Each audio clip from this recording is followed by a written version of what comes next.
नमस्कार, आप देख रहे हैं open study area YouTube channel. शाम के 8 बज चुके हैं और ये समय है आप सभी के लिए बीपीएससी शिक्षक भर्ती के लिए जो कि 3.0 के एग्जामिनेशंस होने वाले हैं। उसके फाइनल रूप से हम जो है हिंदी और अंग्रेजी का आज एक सेशन लेकर के चल रहे हैं।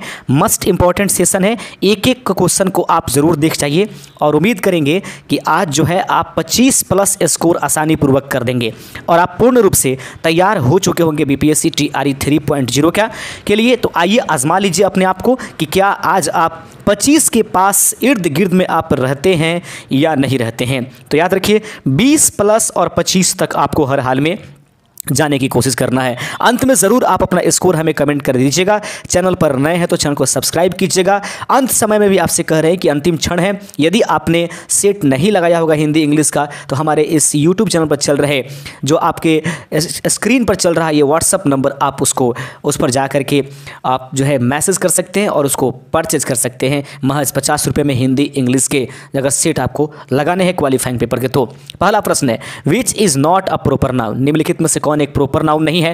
राम, दिल्ली, गोदावरी, मोर than one of the above या नॉन ऑफ द इच। तो आप इसका सही आंसर कमेंट कर सकते हैं। हमें फटाफट जल्दी से जल्दी आंसर कमेंट कीजिए। जितने लोग यहाँ पर जुड़े हुए हैं प्लीज़ कमेंट कीजिए। तो which is not a proper noun, तो देखिए राम, दिल्ली और गोदावरी ये सामान्य नाम है। तो किसी वस्तु, व्यक्ति, स्थान यानी व्यक्तिगत नामों को ही प्रॉपर नाउन कहते हैं, यानी ये सबके सब प्रॉपर नाउन हो जाएंगे। इस प्रकार हमको कहा जाए कि कौन नहीं है, तो नहीं है में क्या है, ये सबके सब है। ऑप्शन नंबर ई अगर आपने भी चुना है तो आपका आंसर सही हो जाता है। पहला प्रश्न हो चुका है और पहला प्रश्न था which is not a proper noun, इसका सही आंसर ई नंबर ऑप्शन हो गया है। दूसरा नंबर क्वेश्चन है sister in law brother. Sister in law brother यानी कि सिस्टर इन लॉ के ब्रदर को क्या कहेंगे? अंकल कहेंगे, मामा कहेंगे, नेफ्यू कहेंगे या मोर than one of the above या नॉन ऑफ दीज। तो सिस्टर इन लॉ ब्रदर निम्नलिखित में से क्या कहलाएंगे? तो सिस्टर इन लॉ ब्रदर को नॉन ऑफ दीज, इसमें कोई ऐसा रिलेशंस नहीं दिया गया है जो सिस्टर इन लॉ के यानी कि सिस्टर इन लॉ के भाई को कहा जाए। ऑप्शन नंबर ई इसका राइट आंसर हो जाएगा। अब तक 2 प्रश्न हो चुके हैं, उम्मीद करते हैं इन 2 प्रश्नों को आसानी पूर्वक आप जवाब देते जा रहे होंगे। तीसरा नंबर क्वेश्चन आपके सामने है, which is not a part of trees. यदि चैनल पर नए हैं तो चैनल को सब्सक्राइब प्रिय शिक्षक बंधु जरूर कर दीजिएगा। आगे प्रश्न आपके सामने है, which is not a part of trees. निम्नलिखित में से कौन जो है एक पार्ट नहीं है ट्रीज का? Leaf, root, branches, more than one of the above या none of these. Right answer हो जाएगा कि इसमें से कौन जो है वह पार्ट नहीं है ट्रीज का। राइट आंसर है कि सबके सब जो हैं लीफ, रूट, ब्रांचेज ये सभी पत्ते, जड़ और ब्रांच यानी शाखाएं ये सबके सब जो हैं वो ट्रीज के भाग ही हैं। नॉन ऑफ दीज एक बार फिर से ऑप्शन नंबर ई जाता है। देखिएगा घबराइए नहीं ऑप्शन नंबर ई से, बल्कि आपको ई सेलेक्ट कराने के लिए हम इसको योजना के रूप में आए हैं ताकि आप सतर्क हो जाइए आज लास्ट घड़ी में और ई को भी ध्यान में रखना है। मानना है कि ऑप्शन ई भी होता है एग्जामिनेशंस में, इस बात के लिए हम आज ऐसा कर रहे हैं। आगे है select the incorrectly spelled word. निम्नलिखित में से कौन जो वर्ड है वो जो है गलत लग रहा है? गैलरी, रिवर्लरी, उसके बाद समड़ी, इसमें से कौन सा लग रहा है आपको गलत? तो मुझे लगता है कि गैलरी जो है वो गलत लिखा गया है क्योंकि GALLERY होना चाहिए, यहाँ पर ए दिया है। इस प्रकार से ऑप्शन नंबर ए इसका राइट आंसर हो जाएगा। चौथे का ऑप्शन नंबर ए इसका राइट आंसर था। 5वां नंबर प्रश्न आपके स्क्रीन पर है, Ram is my brother, choose the correct question tag. निम्नलिखित में से जो राम इज़ माई ब्रदर है उसका क्वेश्चन टैग आपको चुनना है। तो सबसे पहले देखेंगे यह प्रश्न अफर्मेटिव में है तो अफर्मेटिव का निगेटिव करेंगे, इज का इजेंट हो जाएगा। तो 2 ऑप्शन में इजेंट है। अब आता है राम, राम जो है लड़का है, इसके बदले ही करेंगे। इस प्रकार से ऑप्शन नंबर सी अगर आपने भी चुना है तो बिल्कुल आंसर सही हो जाएगा। आइए बढ़ते चलते हैं 6ठे नंबर क्वेश्चन की तरफ। 6ठा नंबर क्वेश्चन आपके स्क्रीन पर है। प्रश्न कहता है choose the correct synonym of the momentous. याद रखेंगे choose the correct synonym of momentous. Momentous का निम्नलिखित में से साइनोनेम क्या हो जाएगा? इसका पर्यायवाची शब्द निम्नलिखित में से कौन सी है जाए?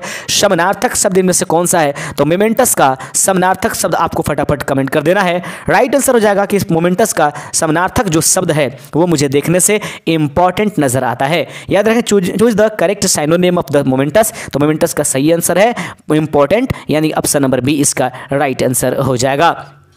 7वां नंबर क्वेश्चन आपके स्क्रीन पर है, which sentence is grammatically wrong. निम्नलिखित में से वह कौन सा सेंटेंस है जो ग्रामेटिकली देखने से, व्याकरणीय हिसाब से यह गलत लिखा गया है। Which sentence is grammatically wrong, फटाफट आंसर आप कमेंट कर सकते हैं। लास्ट घड़ी है और लास्ट सेशन है हिंदी और अंग्रेजी का हमारे इस यूट्यूब चैनल पर। जहां तक अगर आप कहेंगे कि नहीं सर कल भी एक सेट चला दीजिए तो चला सकता हूं, लेकिन अगर आप देखें तो मेरे अनुसार ये लास्ट हो जाएगा, फिर उसके बाद अन्य वीडियोज आते रहेंगे। आप चैनल को सब्सक्राइब कीजिएगा। तो प्रश्न है which sentence is grammatically wrong, तो सही आंसर है 7वें का सही आंसर हो जाएगा ऑप्शन नंबर सी। यह जो है वह ग्रामेटिकली रॉन्ग कौन सा है, तो देखेंगे तो रॉन्ग पूछा जा रहा है। I am reading it since 4 years, ये गलत लग रहा है। I have read it in 5 years, ये भी गलत लग रहा है। I have been reading since 2004, ये तो सही है। तो हमको रॉन्ग चुनना था। ऑप्शन नंबर आपके पास डी इसका, ऑप्शन नंबर डी इसका राइट आंसर हो जाएगा। 7वें का आंसर हो जाएगा डी। आप देख रहे हैं open study area YouTube channel. आगे बढ़ते चलते हैं। अगला क्वेश्चन और अंतिम क्वेश्चन होगा अंग्रेजी का। इसके बाद 9वें नंबर क्वेश्चन से 30वें नंबर क्वेश्चन तक हिंदी प्रारंभ होगा।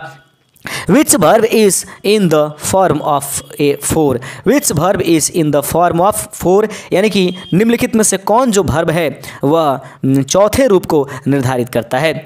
गोइंग, ईटिंग, क्लैंपिंग, तो देखेंगे क्लैंपिंग लिखा गया है। तो which is the verb form, तो ये वर्ब का चौथा रूप निम्नलिखित में से कौन सा है। ऑप्शन नंबर डी इसका राइट आंसर हो जाएगा। उम्मीद करते हैं कि 8 प्रश्न आपको आसानी से पूर्वक से 8 में 7 तो आप जरूर कर लिए होंगे। हर हाल में हमें कमेंट कर दीजिए इंग्लिश में आपके कितने सही हुए। अब बढ़ते हैं हिंदी के क्वेश्चनों की तरफ, 9 से लेकर 30 नंबर तक क्वेश्चंस। तो यहाँ से अब शुरू हो जाता है आपके लिए हिंदी के प्रश्न, जो कि 9वें नंबर प्रश्न है। 9वां नंबर प्रश्न को देखिएगा, निम्नलिखित में से कौन सा संज्ञा शब्द नहीं है। पुस्तक, खिड़की, सुबह, उपर्युक्त में से एक से अधिक सही है, कोई सही नहीं है। राइट आंसर हो जाएगा 9वें का ऑप्शन नंबर सी, सुबह जो है कोई संज्ञा शब्द नहीं हो जाएगा। आगे बढ़ते चलते हैं। अगला क्वेश्चन आपके सामने है। 10वां नंबर प्रश्न आपके स्क्रीन पर है। प्रश्न को देखिएगा कि वह घर गया वाक्य किस प्रकार का वाक्य है। तो निम्नलिखित में से वह कैसा वाक्य है। प्रश्न कह रहा है कि वह घर गया, तो वह घर गया एक प्रकार का सरल वाक्य का उदाहरण हो जाएगा।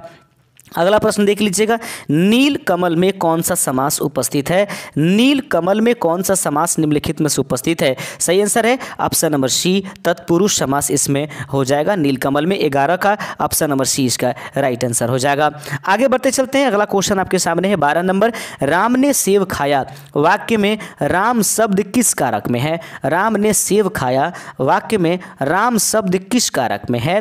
तो देखेंगे राम ने खाया, तो ऑप्शन नंबर, तो राम जो है कर्ता हो जाएगा। 12वें का ऑप्शन नंबर ए हो जाएगा, कर्ता कारक का यह एक रूप माना जाएगा। आगे बढ़ते चलते हैं। 13 नंबर प्रश्न आपकी स्क्रीन पर, थोड़ा छोटा करने की आवश्यकता पड़ गई है, हाल फिलहाल में देखते चलेंगे। 13वां नंबर प्रश्न है कि बालक को सफल होना चाहिए वाक्य में बालक शब्द किस विभक्ति में है। तो बालक को सफल होना चाहिए, कर्ता ने कर्म को। तो याद रखेंगे, उम्मीद करते हैं कि 13वें का ऑप्शन नंबर बी आपने चुना होगा, यह द्वितीय विभक्ति में उपस्थित है। आप देखते रहिए, किसी हाल में आज 25 प्लस आपको स्कोर कर देना चाहिए, 20 के नीचे तो किसी हाल में नहीं आना चाहिए। मोहन घर जा रहा है वाक्य में जा रहा है कौन सी क्रिया है। मोहन घर जा रहा है वाक्य में जा रहा है जो है वह कौन सी क्रिया है। खड़ी क्रिया है, संयुक्त क्रिया है या सरल क्रिया है। 14वें का ऑप्शन नंबर बी इसका सही आंसर हो जाएगा कि मोहन घर जा रहा है वाक्य में जा रहा जो है वह संयुक्त क्रिया का कार्य इस वाक्य में कर रहा है। आप देख रहे हैं open study area YouTube channel. Please दोस्त, अंत समय में भी आप हमारे चैनल को सब्सक्राइब जरूर कर दीजिएगा, क्योंकि आने वाले किसी भी एग्जाम्स के लिए हम आपके लिए बहुत इंपॉर्टेंट, और हमारा चैनल और आपका परिवार बहुत ही आपका ही ये परिवार है ओपन स्टडी एरिया। तो इसलिए यह आपका ही परिवार है, इसका एक सदस्य बनिए, हम सब साथ मिलकर के आगे बढ़ेंगे। प्रकाश चला गया वाक्य में प्र कौन सा उपसर्ग है। याद रखेंगे, प्रकाश चला गया वाक्य में जो प्र जो उपयोग किया गया है वह कौन सा उपसर्ग के रूप में प्रयोग किया जाएगा। 15वें का सही आंसर है, यह कर्म उपसर्ग के रूप में काम कर रहा है। आगे बढ़ते चलते हैं। अगला नंबर क्वेश्चन 16वां नंबर प्रश्न आपके सामने है कि बच्चा शब्द में कौन सा प्रत्यय है। बच्चा में कौन सा प्रत्यय प्रयोग किया गया है। तो उम्मीद करेंगे 16वें का ऑप्शन नंबर बी इसका राइट आंसर हो जाएगा कि बच्चा में आ जो है वह प्रत्यय का प्रयोग किया गया है। आगे बढ़ते चलते हैं। 17 नंबर प्रश्न आपकी स्क्रीन पर है। प्रश्न कहता है किस विराम चिन्ह का प्रयोग वाक्य के अंत में किया जाता है? निम्नलिखित में से कौन सा वह विराम चिन्ह है? फटाफट इसका आंसर कमेंट कर दीजिएगा कि किस विराम चिन्ह का प्रयोग जो है वाक्य के अंत में किया जा सकता है। सही आंसर है 17वें का ऑप्शन नंबर ए, पूर्ण विराम जिसको हम कहते हैं वह वाक्य के सबसे अंत में लगाया जाता है।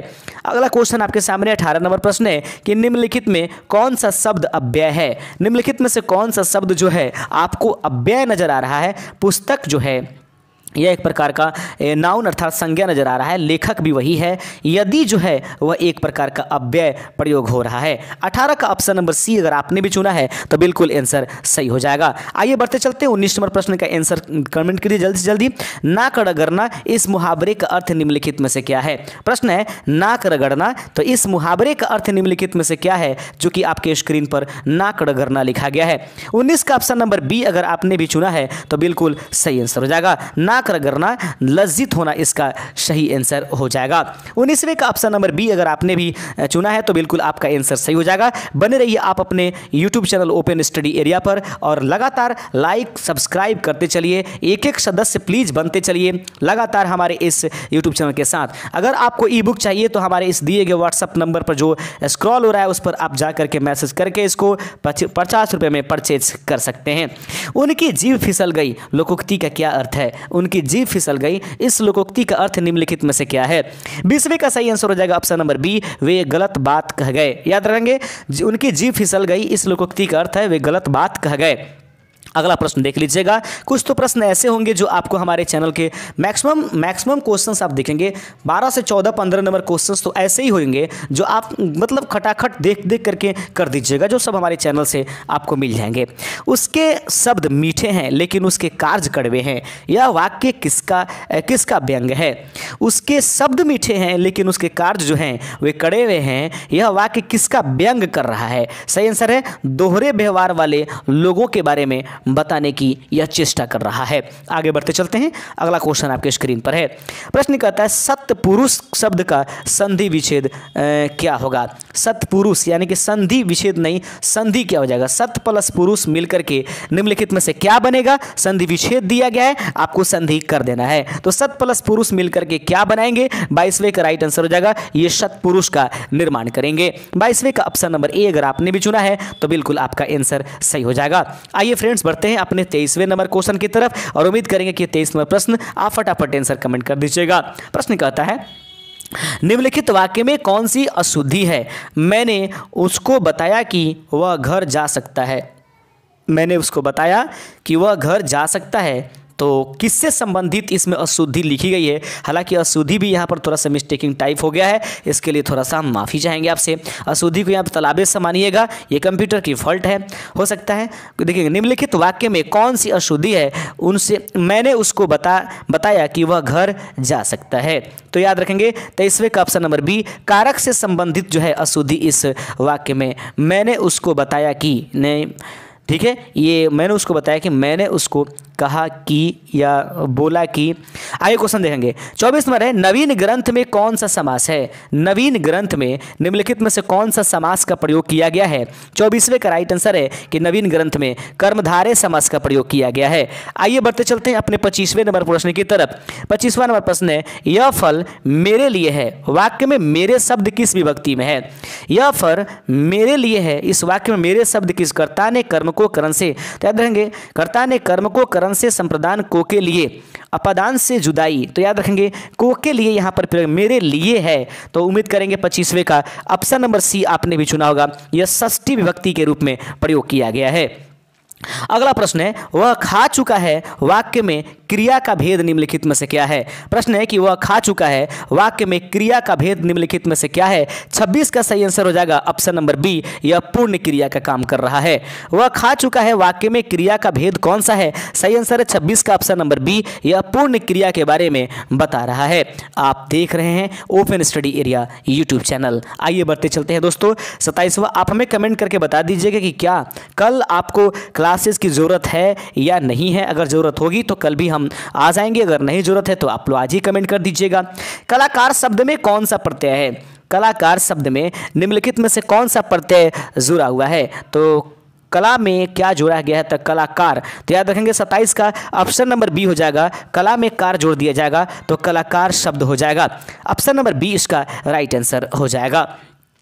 28 नंबर प्रश्न आपके सामने है कि दाल न गली न घी न मसाला, मुहावरे का अर्थ क्या है? कहता है दाल न गली न घी न मसाला, मुहावरे का अर्थ निम्नलिखित में से क्या है? 28वें का सही आंसर हो जाएगा ऑप्शन नंबर सी, यानी कि अनुपयुक्त संसाधनों से काम करना। दाल न गली न घी न मसाला, मुहावरे का अर्थ क्या है? अनुपयुक्त संसाधनों से काम किया जा रहा है। 29 नंबर प्रश्न आपके स्क्रीन पर है, प्रश्न को ध्यान से देखिएगा। प्रश्न कहता है वह बहुत ही विनम्र है, हर समय अपनी प्रशंसा करता रहता है, यह किसका व्यंग्य है? प्रश्न बहुत ही जबरदस्त है। वह बहुत ही विनम्र है, हर समय अपनी प्रशंसा करता रहता है, यह किसका व्यंग करता है?